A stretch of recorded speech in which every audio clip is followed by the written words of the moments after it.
Aduna ba gayoy hingpit nga kamatuoran? Kana nga aplikado sa tanang tao sa tibook kalibutan ug sa tanang panahon. Alang sa daghang katawhan karon, ang kamatuoran daw nagadepende lamang sa matag-usa. Ang matag-tao daw adunay kaugalingong sukdanan sa kamatuoran ug kana nagadepende sa tinuohan, sa kultura, sa ikspiryensya sa kinabuhi, sa pagmatuto ug sa kahimtang sa matag-usa. Ang kamatuoran ni Pedro mahimong dili kamatuoran ni Juan, ug ang kamatuoran ni Juan dili kamatuoran ni Pablo. Sama ba gihapon niini ang imong pagtuo? Ang kamatuoran ba nagadepende lamang sa opinyon o pagpili sa matag-usa ka tawo? Kuyo ginausab kami ninyo samtang atong susihon ang sakto nga tubag nining pangutana.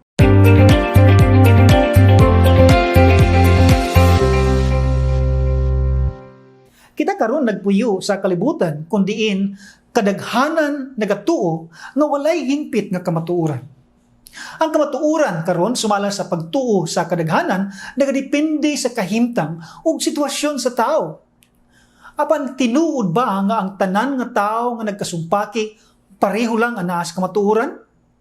Wala ba gayoy hingpit nga kamatuoran? Mga higala, kitang tanan muuyon nga adunay mga butang nga dili kaduha-duhaan. Pananglitan, ang mga pisikal nga butang sa atong palibot sama sa mga kahoy, mga hayop, mga sapa, ang adlaw, ang mga panganod, ang mga bituon, ang bulan, mga tinuod man sila og dili lamang imahinasyon o hinanduraw sa kaisipan.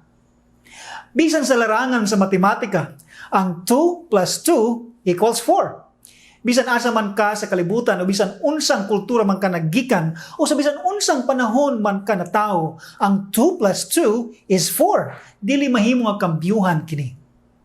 Usab sa larangan sa siyensya o sa uban pang balaod sa physics, adunay dili kalimud nga mga kamatuoran. Pananglitan, sa law of gravity, ikaw o ako nagatuo nga kung supakon sa tao kini nga balaod pinagi sa paglukso gikan sa usa ka taas kaayo nga building, dili lamang siya mahulog kundi mamatay gayud siya. Dili ta pwede moingon nga kana nga balaod sa gravity aplikado lamang sa uban apan dili sa tanan. Dili lamang ang matematika o siyensya ang nagapakita niini. Bisan mismo ang Biblia nagatudlo nga adunay mga kamatuoran nga dili nato ikalimod ug ato gayud ginatuuhan. Pananglitan, sa Proverbio kapitulo 6 bersikulo 27 hangtod sa 28. Nagaingon, makadala ba ang usa ka tawo og kalayo sa iyang sabakan o ang iyang mga sapot dili ba masunog? Kung makalakat ba ang usa ka tawo ibabaw sa mainit nga mga baga o ang iyang mga tiil dili ba mapagtong? Kitang tanan nahibalo nga kung ipaduol nato ang atong sanina sa kalayo, masunog gayud kini. Usa kini ka kamatuoran nga ginatuuhan nato sa walay pagduha-duha. Kung atong ipadayon sa pagbasa sa bersikulo 29, atong makita nga adunay mas dako pang punto ang ginahisgutan pinagi niini nga sanglitanan. Unsa kining punto? Busa siya nga moadto sa asawa sa iyang isig katawo bisan kinsa nga makapaghilabot kaniya dili gayud makagawas sa silot. Sa walay paglimod atong makita nga kamatuoran gayud ang ginasulti sa Biblia mahitungod sa pagpanapaw. Daghang relasyon ang nabungkag o kinabuhi nga nadamot tungod sa pagsupak niini nga balaod. Pinaagi niining mga sanglitanan pa lamang ato nang nakita nga aduna gayoy hingpit nga kamatuoran. Usa sa pinaka mapuslanong imbensyon sa tibuok kasaysayan mao ang compass. Pinagi niini atong makita ang direksyon sa amihanan o north o pinaagi sa pagpahiluna sa tinuod nga amihanan o true north, dali na lang ang pagpangita sa habagatan, silangan o kasadpan. Pananglitan, masalaag ka sa kalasangan. Ang compass ang mutudlo kanimo sa tinuod nga amihanan o makatabang kanimo sa pagtultol sa imong dalan o direksyon. Bisan pa kung moingon ka nga ang amihanan atua didto o ania diri, ang compass dili magalimbong kanimo. Mutudlo gayud kini sa sakto nga direksyon. Kung wala kini, masalaag gayud kita. Sa maong paagi, Ang hatong kinabuhi mahimong masalaag usab ug mawala sa sakto nga direksyon gawas kung aduna tay spiritual compass. Ang Biblia ang atong spiritual nga kompas nga magatudlo kanato sa hingpit nga kamatuoran ug sakto nga dalan sa kinabuhi. Magapabilin kita sa pagkahisalaag nga espirituhanon gawas kung atong gamiton kini. Busa atong susihon karon ang 7 ka biblikanhong mga punto mahitungod sa kamatuoran. Unang punto, ang numero 1 nga problema sa kalibutan karon mao kini. Ang tibook kalibutan nalimbungan. Sa bugna kapitulo 12 bersikulo 9 atong mabasa, o gisalibay ang dako nga dragon ang daan nga bitin nga ginganlang yawa og Satanas. Siya nga nagalimbong sa tibuok kalibutan, gitambog siya o uban kaniya gipanalibay ang iyang mga manulunda, ang iyang mga demonyo. Mauusab kini ang gisulti sa 1 Juan kapitulo 5 bersikulo 19. Hingbaluan nato nga iya kita sa Dios ug ang tibuok kalibutan nahaluna diha sa dautan. Tungod sa impluwensya sa yawa, ang tanang katawhan sa tibuok kalibutan mamakak. Dili lang ang mga politiko o mga kriminal ang mubuhat niini, kundi bisan ang mga eksperto sa medisina o panlawas, bisan ang media, dili nato masaligan bahin sa kamatuoran. Makasubo unahon-naon nga ang kamatuoran hinuon ginatago o ginasensor o ang bakak mao ang ilang ginabalita.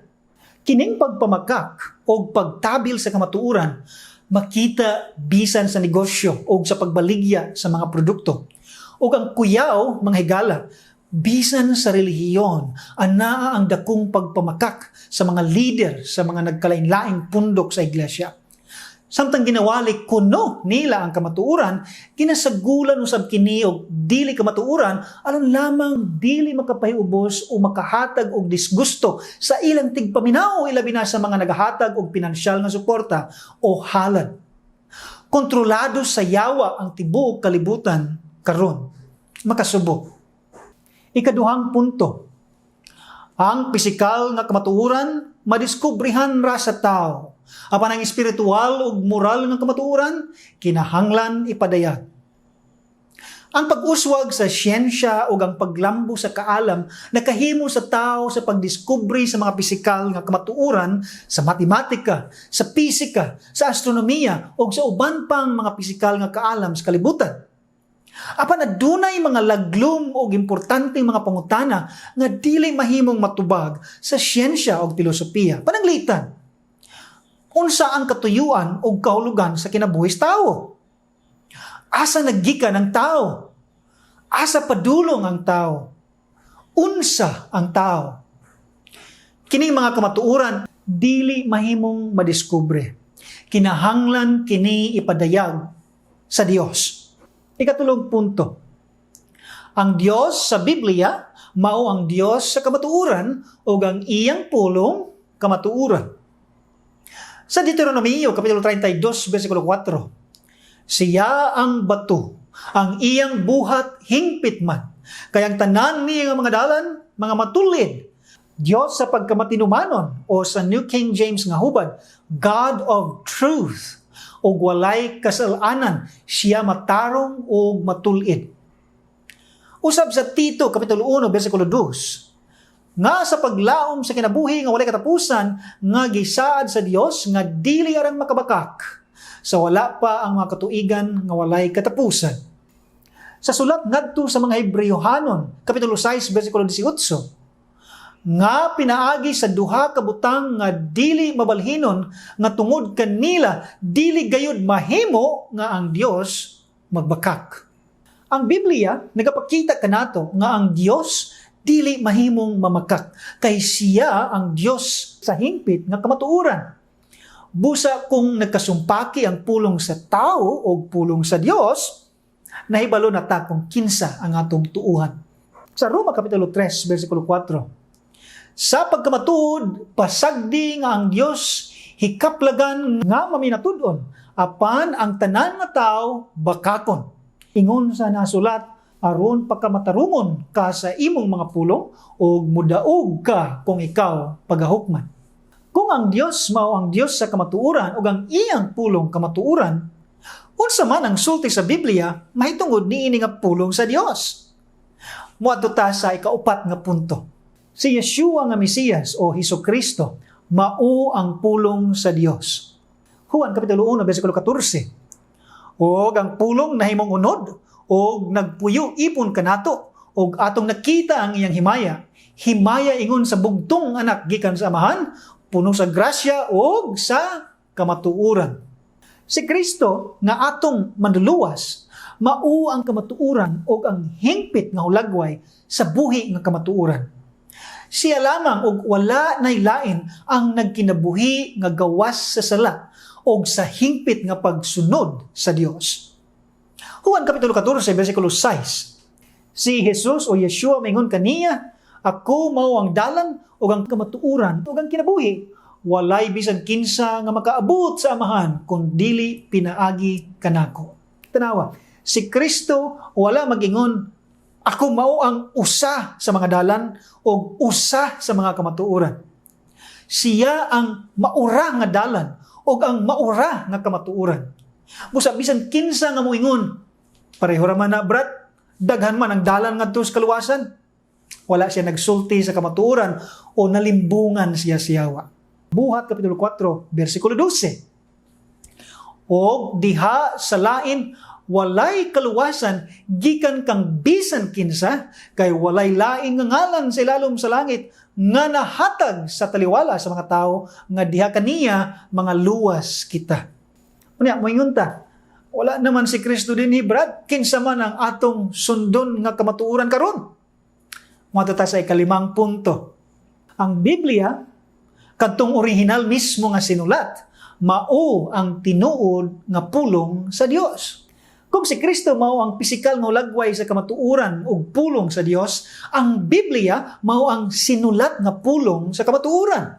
Sa Juan kapitulo 17 bersikulo 17 nagingon, balaanon mo sila sa kamatuoran, ang imong pulong mao ang kamatuoran. Usab sa mga Salmo kapitulo 119 bersikulo 151, ikaw aniya sa duol o Yahweh ug ang tanan mong mga sugo mga kamatuoran man. Sa ikaduhang Timoteo kapitulo 3 bersikulo 16 hangtod sa 17, ang tibook nga kasulatan gigugna sa Dios ug may kapuslanan usab alang sa pagtudlo, sa pagbadlong, sa pagsaway, sa pagmatuto, sa pagkamatarong aron ang tao sa Dios mamahingpit nga maandam sa bugos alang sa tanang maayong buhat.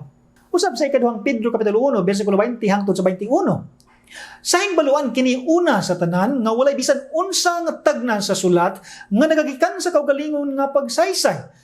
Kay walay tagna nga miabot pinaagi sa kabubuton sa tao kun dili ang balaang mga tao sa Dios mingsulti sa ginadala sila sa Espiritu Santo. Dugang pa ni Pablo sa unang Tesalonica kapitulo 2 bersikulo 13. Og tungod niini kami usab nagapasalamat sa Dios sa walay undang kay sa pagkadawat ninyo sa pulong sa Dios nga inyong hingdunggan gikan kanamo, gidawat ninyo kini dili ingon nga pulong sa tao kundi ingon nga sa pagkamatuod gayod pulong sa Dios nga nagabuhat usab diha kaninyo nga nanagtuo.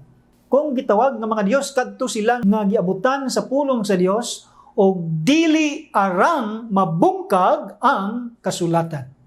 Ang balaang kasulatan, kadtong original mismo nga sinulat sa mga gimanduan sa Espiritu sa Dios, mao ang pulong sa kamatuoran. Dili nato kaduha-duhaan kini. Ikaunong nga punto. Ang yawa o ang tanan nga nagasunod kaniya nagadumot sa kamatuoran.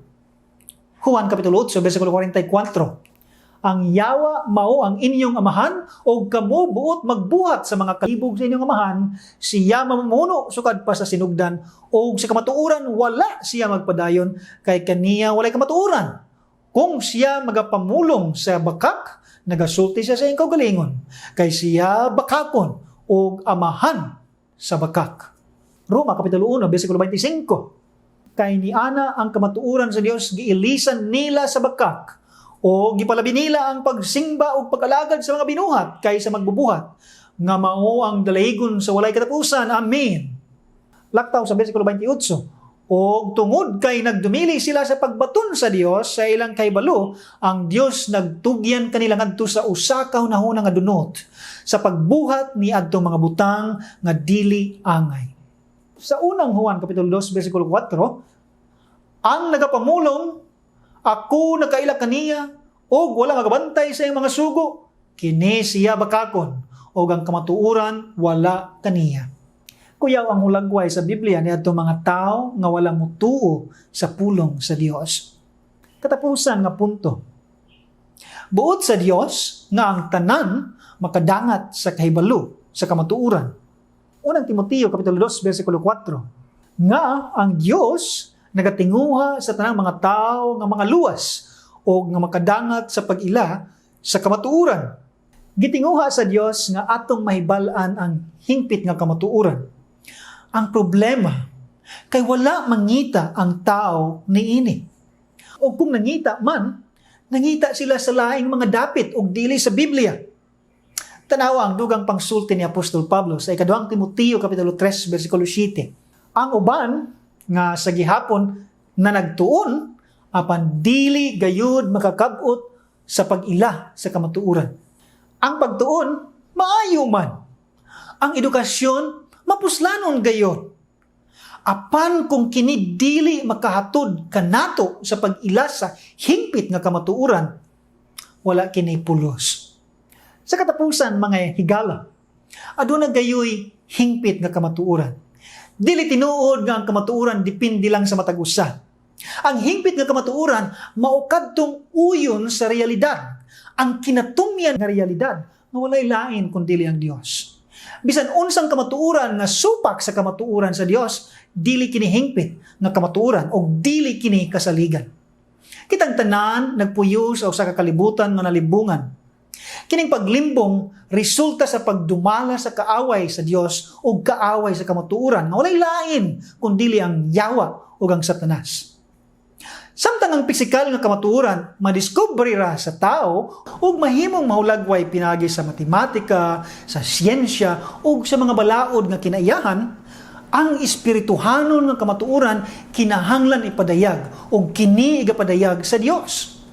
Pinaagi sa pagtuon sa balaang kasulatan ni adtong naablihan ng mga salabutan, mahimong mahibal-an sa tao ang hingpit nga kamatuoran. Hinaot ang Dios magpanalangin o mag-uban kaninyo samtang inyong paningkamutan ang pagpangita ni ini nga kamatuoran diha sa Biblia.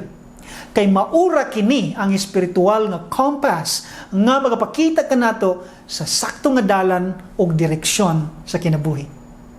Kung kini nga pagtulunan nakatabang kanimo, palihog i-share kini sa imong mga higala o mga mahal sa kinabuhi aron sila usab matabangan ni ini. Kini si Ruel Campos o hangtod sa sunod na usab nga pagtulunan dinhi sa biblicaltruths.tv.